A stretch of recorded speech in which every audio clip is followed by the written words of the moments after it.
1 अगस्त 2024 बिहार के समस्तीपुर के एक गांव की घटना है।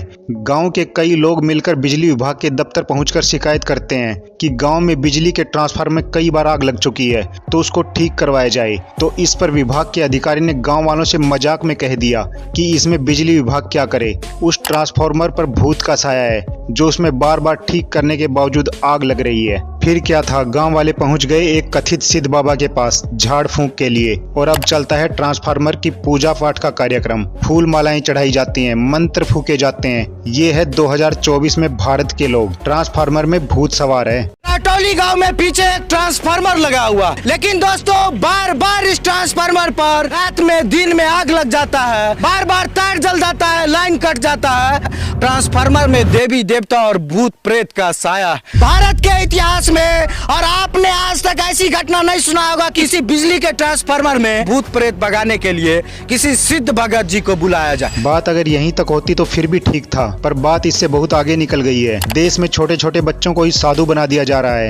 ये है 3 साल का बच्चा साधु। ये स्कूल नहीं जाता, ये क्वालिटी पढ़ाई करने के बजाय पूरे दिन कीर्तन करता है। बच्चे अपने बूढ़े माँ बाप को छोड़कर साधु बन रहे हैं। जो बेटा बुढ़ापे का सहारा था, उसके सामने ही माता पिता को गिड़गिड़ाना पड़ रहा है। माता पिता हर जतन करने को तैयार है, बस सन्यासी बेटा किसी तरह घर आ जाए। जैसे मैंने बोला कि मैं फुल टाइम हरे कृष्णा मंदिर भाड़ज में ही मैं सेवा देना चाहूँगा। Totally brain wash, totally. Recently internet के सरफेस पर एक वायरल चीज हुई है। ये है अभिनव अरोड़ा, भारत के मार्केट में अभी अभी लॉन्च हुए नए बाबा, स्पिरिचुअल ओरेटर ऑफ इंडिया। उम्र महज 10 साल। हैरानी की बात पता है क्या है? भारत के केंद्रीय मंत्री नितिन गडकरी ने इसे सबसे कम उम्र का धर्मगुरु होने का अवार्ड दिया है। ये 10 साल का बच्चा सोसाइटी को गाइड कर रहा है। अब देखा जाए तो इसको ना ही जिंदगी का अनुभव है और ना ही सोसाइटी के बारे में कोई खास एक्सपीरियंस है। अभिनव अरोड़ा नाम का ये बच्चा हर जगह इसे देखा जा रहा है, टीवी पर, पॉडकास्ट में, इंटरव्यू में और हो सकता है आगे किसी IITs में भी इसे देखा जाए। पर समझना ये है कि आखिर इसे इतना फेम मिल क्यों रहा है। अभिनव अरोड़ा कथित कथावाचक या गॉडमैन है, पर दूसरी साइड आप इसे किसी शॉप का प्रमोशन करते हुए देख लेंगे।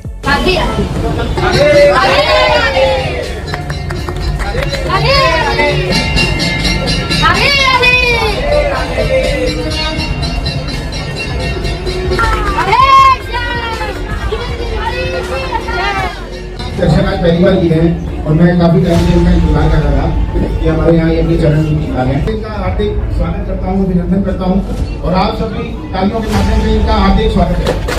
सिंपली अभिनव एक सेल्स मैनेजर की तरह काम कर रहा है अपने प्रोडक्ट और सर्विस को बेचने के लिए। कुछ लोग मेरी इस बात से विचलित होंगे, लेकिन जो सच है वो सच है। दूसरे इन बाबा कल्चर को बढ़ावा देने के लिए जो सबसे ज्यादा जिम्मेदार है वो है मीडिया हाउस, जो TRP के लिए कुछ भी करते हैं। यकीन मानिए, मेरा यकीन मानिए, इससे बेहतरीन, इससे सुंदर, इससे अद्भुत प्रस्तुति गुड न्यूज टुडे के मंच पर आज नहीं हो सकती। वो कहते हैं ना कि भक्ति के रंग, भक्ति की शक्ति इतनी बड़ी होती है कि उसमें अगर आपकी आस्था प्रगाढ़ है तो कुछ भी आपको नजर नहीं आता। उम्र मायने नहीं रखती। ये मैंने क्यों कहा? ये इसलिए कहा क्योंकि मेरे बाजू में इस वक्त कथावाचक बैठे हैं। 9 साल, महज 9 साल, इतनी छोटी सी। अभिनव अरोड़ा की 2-2 घंटे की पॉडकास्ट, 1-2 घंटे के इंटरव्यू इन न्यूज चैनल्स पर देखने को मिल जाएंगे। न्यूज चैनल्स वाले खुद लोगों को मैनिपुलेट करते हैं। जैसे अभिनव अरोड़ा के केस में लोग इसे सुनकर या फॉलो करके मैनिपुलेट ही तो हो रहे हैं। मैं आपको समझाना चाह रहा हूँ कि अभिनव अरोड़ा अभी एक बच्चा है जिसका अभी तक प्रीफ्रंटल कॉर्टेक्स का भी विकास नहीं हुआ है। प्रीफ्रंटल कॉर्टेक्स दिमाग का वो हिस्सा होता है जहां से सोचने समझने की एबिलिटी हमारे पास आती है। कहने का मतलब है कि प्रीफ्रंटल कॉर्टेक्स दिमाग के इस हिस्से का विकास 18 से 19 साल की एज तक आने के बाद होता है। लेकिन अभी ये बच्चा जो बातें कर रहा है वो बचपने की बातें हैं।